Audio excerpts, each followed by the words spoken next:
I'm good, thank you. How are you? I'm amazing. I'm so glad to have you on. I've been looking forward to this for a while. You were shipping at 1 a.m. last night. It's crazy out there. Yeah. I'm in a really intense period. I think, though, when is there ever not, to be honest, in the early stages of a company, but this feels particularly intense, I'd say. We're changing a lot in an exciting way, but also in quite a scary way. I love it. Let's get into it. Give us some context on you and the company for the stream, and we'll take it from there. Hey, I'm George, everyone, and I am the co-founder of TBC, and we're building the future of offline free time. And our first product is a campus app called the Uni app, which shows students everything that's happening on campus, filtered by who they know going. And off the back of that learning, insights, and tech that we've built, we're now building the first AI-powered and social-led event platform. Oh, we love to hear it. Show me the rings. We chatted earlier. I've got to Oh see yeah. them. Love it. Look at that. You got to get me one for the stream. I need some of the merch. Right, we're gonna plug People this where actually we ask can. me for this the whole time. They're always like, "Can I have some TBC merch?" Which Just, I I think have. Someone's like, in "Make the t-shirts." app, I was like, "No, I'm making rings." absolutely. Absolutely. Get it in the app, just a buy now, one button. Every time someone logs up for a subscription, it's like gets sent to your door. Yeah, the actual pivot is I'm starting a ring company. Amazing, right? We're just going into hardware instead of software. Look, talk me through why this is a problem today. Like why is it started as Mm. uni and pivoting to TPC? Or uni is the first product inside the overarching company. Yeah. I'd say that it's, I mean, it's a kind of pivot, but it's more that I think when you have a problem that you are addicted and obsessed in solving, the solution evolves over time. One is you gain skills and expertise, and two is tech develops. Like we're in a really exciting position right now where we could build things that simply weren't possible 6 months ago. And we're moving at that pace and not afraid to basically ditch things that used to take a long time, and now we're open to new horizons. I think that's super important for early stage founders, to just have the courage to basically start certain things again when they realize that they can. And the reason that this is a huge problem that we want to solve, and why I've basically, I'd say, dedicated my whole life since about 12, 13 to this, is because social media is really fucking sexy.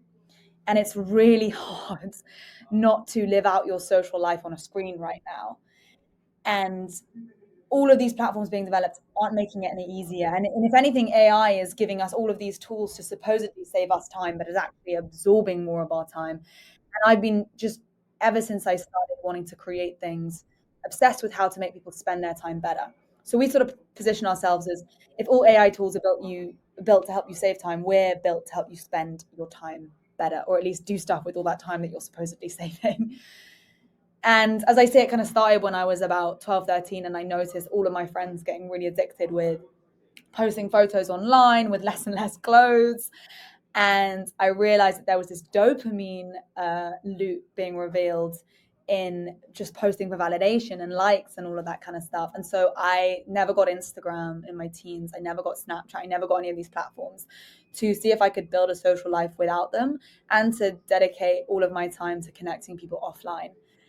And that has now evolved in building a tech company to do that. I do now have social media, never personal, but for my company. And ironically, a video about how I never had social media has gone viral on TikTok, and that's my biggest video that I've had to date. So it's a bit weird. I love it. You must be in this really unique position, having not had social and sort of building real Mm. relationships with the world rather than online.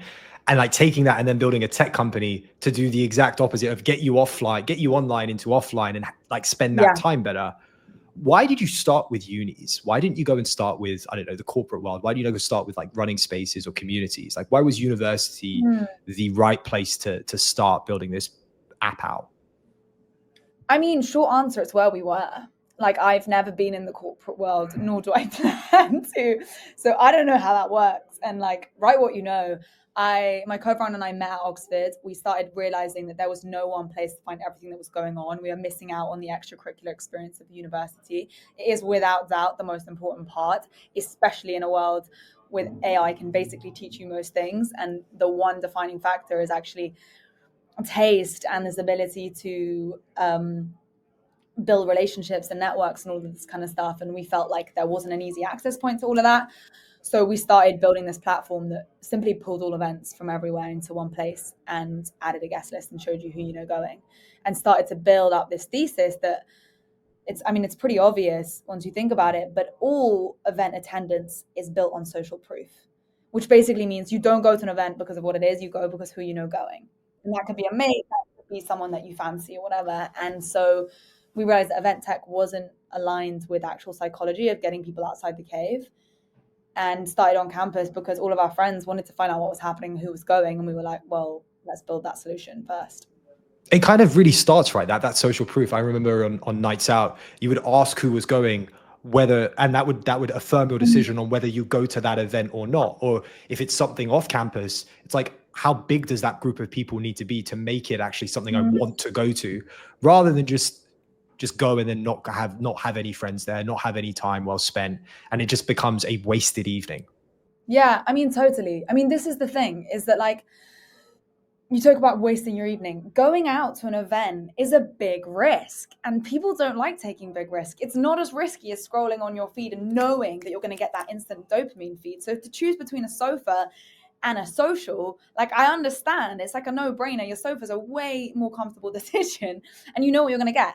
Going out is a huge risk, and event platforms do nothing to de-risk the experience. And so that's where we're coming in. Have you built the psychology of de-risking into the UX of the platform, or is it just overtly that, okay, I'm telling you that these people are going to be there? Like, explain to me that nuance.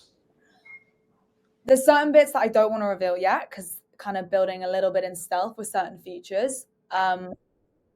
Yeah, can we cue that? Absolutely. I mean, like, we'll come back to that in 3 months. Roll cue. Look, we talked about taste a little bit, right? And from what I've seen of the product, I don't use it myself yet, you have this lovely way of just like bringing people in, just the way that it's designed, the color scheme, and etc. And like more and more today, if everyone can build everything, like, you need a brand behind it. What are your thoughts on that? Like, Uni's very vocal from what I see online. You're very vocal, having done TED Talks, other podcasts, etc. For someone that hasn't spent time online, talk to me about the mental model of that. Yeah, I think that we're in a really interesting time with regards to entrepreneurship and this idea of accessibility of building, and anyone can build anything, as you say. I genuinely think in 2025, there are two ways to build. There's either you build an audience and you own a media space, and then you build a product to kind of fit that audience that you've already built. So a lot of people start by building up these podcast brands, for example, and then we'll kind of ship products to the audience that they've assembled. Or you build a really fucking good product and find your audience in the process of doing that. I tend to believe that ideally you want to sit between the two. If you go too hard out into the kind of like shout about what you've done but not really done anything, you start to attract the wrong kind of people. You get a lot of noise and not a lot of direction, and you're not actually getting good customer feedback loops. And if you go too far down the just product, then distribution becomes a nightmare, and you're competing with people that are just simply getting to your customers before you. So intentionally, what we've tried to do is kind of build up a bit of a media presence. I'm very much at the forefront of that. Maybe it's just because I'm a bit of attention seeker. I don't know. But also, like, not go to the extent to which we like go too far and don't keep certain things to ourselves, and make sure that we're really building a product that a few people really fucking love before pushing something out that loads of people are a bit indifferent about and don't really understand if it's for them. So I'd say that, to bring it back to your question on kind of one, the idea of everyone can do everything, I think that it doesn't mean that you should. Just because you can do everything and you can shout in all of these different ways about what you're doing and ship things, and it's like ship anything to anyone, I think that you really need to apply a lot of taste and strategy right now and human gut instinct to what is the best way to still build things that people want and not just add to the clutter. And I'm still figuring that out, but I feel very lucky to have not had AI at university and to have really worked how to navigate what I call the creative cloud. And it's that point, I mean, at university level, it was simply getting a ridiculous essay title where I was like, I have no fucking clue how to even start with this. I mean, Oxford are famous for their crazy essay titles. and having to just read without AI to even summarize anything, and just start to chisel away at a perspective. And one of the best things for me from my university experience was just like creating a articulate voice and like understanding who I was as a thinker. And I now feel somewhat ahead in that game when I see people jump to ChatGPT to solve problems before they've even lived in the discomfort of the creative cloud. I really urge everyone to sit with discomfort for as long as they can, especially when they don't have instant answers to things. I always, like, whenever I'm with my little cousins or something, I'm always like, guys, be bored. Like, don't ever reach for anything. Like, let's just sit and be bored and invent things. And it's that idea of being bored, being uncomfortable, not knowing the answers as a creative that I think people are trying to shortcut, and there is no shortcut to sustainable success. There are shortcuts to quick spikes and quick viralities, definitely, but there's no shortcut to sustainable success. And I think we're losing that kind of obvious belief, as it were. You mentioned you at university at Oxford. You found yourself as a thinker. Like, as a thinker, who are you? How does one go about doing that? When you put it like that. Look, it's Oxford, for God's sake. I would expect nothing less. Yeah, no. I would actually say I'm more of a doer than a thinker. I tend to try and put thoughts into action as soon as possible in whatever I do. But I guess, who is Georgia as a thinker? I would say Georgia is, I guess I'm having to think about who I am as a thinker. This is a question I've never been asked before. I think I'm extremely restless with every thought that I have. And whenever a thought enters my mind, I challenge it and I like try and inject it or turn it into an action as soon as possible.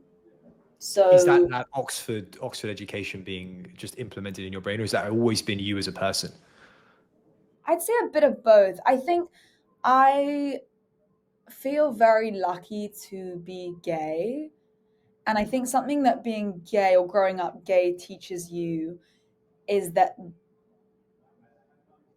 it's possible to exist outside of the boundaries of what people consider normal. And I grew up thinking I was straight because I look straight presenting, whatever society thinks that means. And when I realized I wasn't, I was like, oh shit, I'm going to have to divorce myself of everything I thought my life was going to be and completely reinvent. And I started to realize that the greatest superpower is being able to like change plans really quickly and like adapt.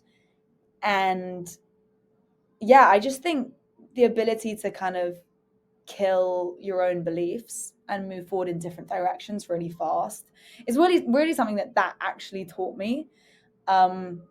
And just to like look around out in a way that everything is built and constantly, like, when I grew up, all songs and all films were written about the straight love experience, and I constantly felt like I existed outside of that.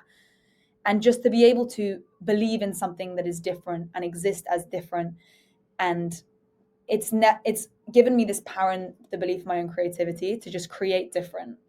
And ultimately, it's like that Steve Jobs quote, right? Like, everything around you was built by someone just like you. And I've really, really believed that from a young age, that like any chair, like I can build anything. I can be different and it will work. I just have to like be okay with it maybe being uncomfortable in some ways, or some people not being okay with it. And yeah, I got that from being gay, I'd say.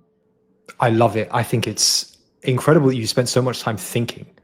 And not everyone gets that opportunity, right? And so you deeply understand yourself and then can funnel all of that energy in the right direction, rather than, like we said, go and just build random things for the sake of building random things. Talk to me about like taste as a whole, right? How have you crafted that?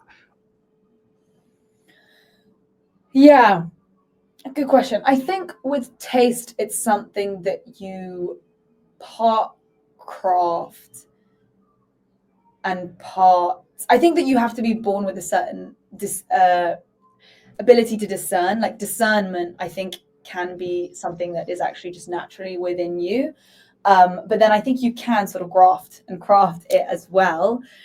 Ultimately, I think taste is born from putting together loads of different references from different pasts and different experiences that you've had, and coming together with one through line. Like, art is ultimately just things from various different combinations squished together, something from one context put into another. That's innovation, really. You can't really innovate anything that new. It's just, what if I took this from this context and brought it into this context and brought this from that into here. And the ability to do that really quickly and discern if that's a good combination for me is taste. I mean, I guess it's also the ability to create something that is tasteful, because some people can just know whether something's good without being able to create it themselves. But I think true taste, you also have the ability to create and innovate on some things yourself. But I'm still very much engineering mine. And I think the best thing that I do to do that is that I get inspiration from a lot of different parts of my life. And I've always looked at experiences to kind of teach me skills that aren't as obvious. So like for me, one of the reasons that like I realized that I was good at problem solving was I was, okay, this is quite random, but I was a saxophone scholar at my school. And I did jazz improvisation was like my thing. And I was really fast at just like sinking into a scene of different musicians and like making up music on the so fly. you literally live in the uncomfortable. Yeah. And I think that just basically taught me that I know how to innovate and invent really quickly and exactly not know what the fuck I'm doing, but do it anyway, which is what improvisation is. Like nothing is written. But then again, I pull reference points. So I would hear one solo, or I would hear a sound, or I'd hear something the keys would play, and I'd be like, that's sick. I'm going to play that in a couple seconds. And you're just doing that at the pace of lightning, having to pull things really, really fast from your reference points, or you see how something lands. So I was like, oh, I played that riff and I can see the person in the third row like made a face. Okay, I can do that. So it's just this exercise in reading and writing simultaneously really, really fast that I think has made me quite a good creative. So you've basically built yourself a feedback loop in real time of like, I can play something, understand if that is resonating well, and then iterate on that in real time, and then apply that to the context of the startup. And you've got like a killer engine behind, well, just like yourself and your co-founder. Yeah. 2 co-founders, myself, and we actually just brought on another co-founder, which I'm so excited about because he's an absolute wizard and definitely what our team was missing. But yeah, it's exactly that. It is the feedback loop, which again, all of these like business strategies, all about that. That's how you build a good tech product. You A/B test things, you put stuff out there super fast. And I think learning that from different contexts is just gives you a bit of a head start. And then I have both my co-founders have their skills and my flaws, as it were. Things that I'm really shit at, they're really, really good at. Thank God, because no co-founder should be able to do it all. There's just not enough time. And we all like own our lanes, and we like don't, we challenge each other because I always think about things in different ways, but we know what we're good at, and it's set. How do you build a great team? Like yourself and your co-founder before you brought on another one must have had a connection, obviously at university, and then bringing someone new in, not at a later stage, but down the line, must have been an interesting kind of dynamic to bring in. Yeah. I mean, the most important thing in a team is trust, as it is in all human relationships, and respect. I'd say you really have to respect each other. So on the one hand, you have to trust that this person's not going to screw you over, that they've got their moral and the mission aligned with yours. And 2, you have to respect that they're the best person in their job and that they outskill you in certain ways. So you got to be a little bit in awe of them, I think, to as like a co-founding trio or partnership. But like for me, I think the reason that I feel so lucky to be working with who I am is that I think they make me way better. And it's just like a romantic relationship, right? You have to be with someone that makes you a better version of yourself. It's kind of a selfish, self-indulgent way to look at all relationships, but it does come back to that, I think. It's all about who makes you the best version of yourself and wants to make you better and challenges you and keeps you accountable. And I constantly feel that with my co-founders. Like, I can't rest on my laurels, but also I feel empowered to challenge them and to, question their decisions in quite a cool way. When we talk about the pivot that you mentioned earlier, as you're moving away from this standalone product into something larger, like going through that process must have been like really weird for a moment to be like, we're building something completely from scratch again. Why? 1, and then 2, like how are you doing that? I wouldn't say it's completely from scratch. Like we have a working product that we're still extremely proud of and has and is growing in its own right. We're just going to be updating certain things and pushing the product into a direction that I think is going to scale a lot faster and be a lot more exciting. So yeah, in terms of your question of why are we doing that, I think there just comes a certain, I mean, it's kind of what I said at the start with regards to tech evolving at a rate and enabling us to do certain things, bringing on new talent, which has opened up certain doors, and having a moment where we just like stopped for a second and looked back and was like, what can we learn from everything at this point? And that was like, took a lot of, that was a really scary thing to do, because when you're starting a business or in a sort of scrappy building stage, you just want to go to the next, like headline, next kind of like milestone, and you can end up building down a line which maybe you didn't even want to, or optimizing for a certain edge case that kind of takes you off your path. And we just suddenly we realized, we were like, hold on a minute, let's just refine. Let's literally take this product apart, look at how it's being used at a granular metric data level. Like, what are people spending their time doing on this platform? What have we learned as people navigating this since launching the app out of university? I feel like a lot different to the person that started this company than the person talking to you today. That's just like, I think I'm just a bit battle worn from this process, but also like really way stronger. And we just realized we needed to like update the output as we were like massively updated individuals doing different input. What is the metric you're optimizing for now compared to what you were previously optimizing for? I mean, it's always been the same. It's event attendees. It's like, how do we get events viral? How do we get as many people out? And so as long as that's growing, you know the business is doing well. Yeah. And that is growing. Like that, our campus app is doing that. And my standards is just so fucking high. Like, some people would be super happy with what we've done on campus, and it's still doing it. And it could be a business in its own right. I just don't want to stop there.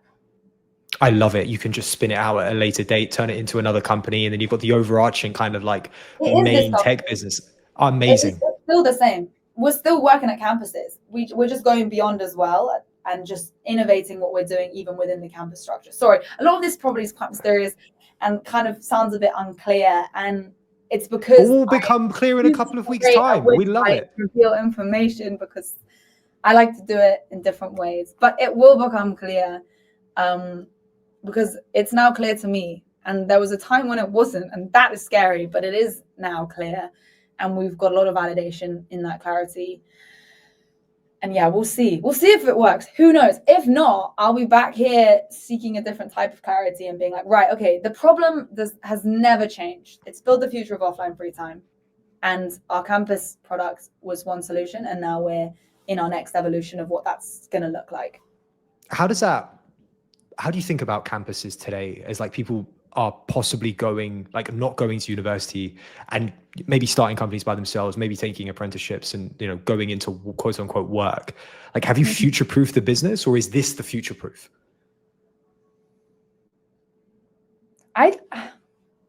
Okay, hold on. I want to piece together that question. What do I think of campuses and how do I future-proof my own business as like...